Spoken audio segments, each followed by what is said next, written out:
was a play off of the word soul food. We grew up eating this food. This is the food that nourishes us. And I think for most of us immigrants, the very humble beginnings and what we have, or at least what our parents were able to provide for us. And I think that's comforting. It's family oriented, it's coming together, it's the bind that keeps everything together. And I think that's ultimately what food is. And for true Vietnamese comfort, you've got to have Soall.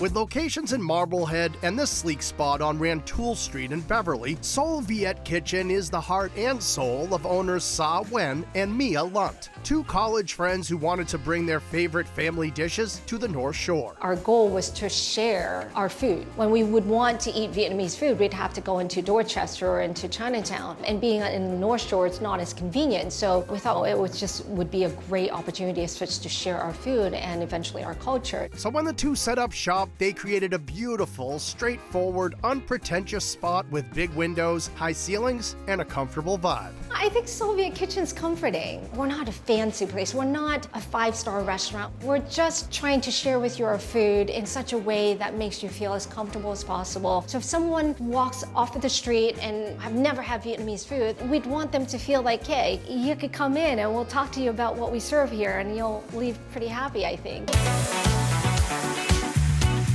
Every table should plan on ordering a few of the tasty starters at Soall, like the slow braised pork ribs caramelized in soy and honey, or the light and lovely spring rolls. It's like a little salad wrapped in a rice paper. So you have your spring mix, your cucumbers, your protein, your noodles. We do rice noodles in there. Here, we serve it with our peanut sauce. It's an excellent starter, and it's fulfilling, but light at the same time. There's a Vietnamese take on bao stuffed with pork, cucumber, and pickled vegetables with Vietnamese mayo, and sweet potato and shrimp fritters, a tried and true recipe from Mia's family. I credit that to Mia's mom. While I was at BC, I would go to her house, and one of the things that is always there would be the sweet potatoes and shrimp fritters. Thinly sliced sweet potatoes, slightly battered, and together with shrimp. The flour binds the shrimp and the sweet potatoes together, and then when it comes out, crispy shreds of sweet potatoes together with the shrimp, and you dip it in our sweet chili sauce. Of course, I'm gonna say it's delicious. For a Vietnamese handheld, nothing quite beats a banh mi. Whether you get it stuffed with roasted pork, barbecue chicken, or these caramelized tofu puffs. Banh mi is Vietnamese baguette. French influenced. It's known for its crispy exterior, but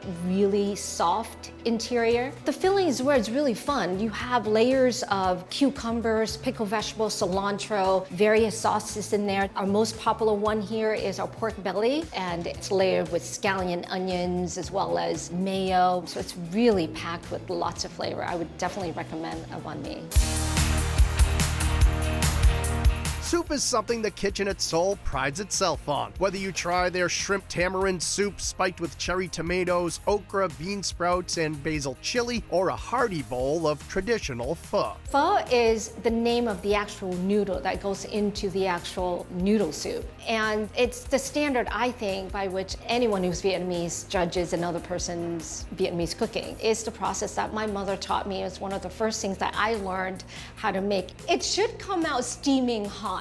It's accompanied with your fresh basil, hoisin, bean sprouts, cilantro, lime, jalapeno peppers, and it's meant for you to enjoy your pho the way that you want to. So you can add a little bit of everything, a lot of everything, or a little bit of some, and you make it your own. But it is a very hearty bowl of soup, so it's a meal in and of itself. The authentic dishes roll right through the menu with options like this caramelized center-cut pork chop marinated with garlic, lemongrass, and honey, and a traditional clay pot presented with salmon. We grew up eating it. It's a savory dish. It's made with sugar, fish sauce, a little bit of soy. We use a clay pot that helps to maintain the heat. You'll find that when it's served at the table side, it's still bubbling hot. Following that bubbly situation is the aroma that comes with it. It's pretty contagious. And to cap it off, nothing compares to Sa's favorite banana tapioca coconut pudding. It's served warm. has banana in it, tapioca, and I think it adds really nice texture to this combination of coconut, banana, and we top it with peanuts. It's delicious. And whether it's a homegrown recipe like the sweet potato fritters or a tried and true favorite like the pho, you'll be filled in both your belly and your soul at Soall Viet Kitchen.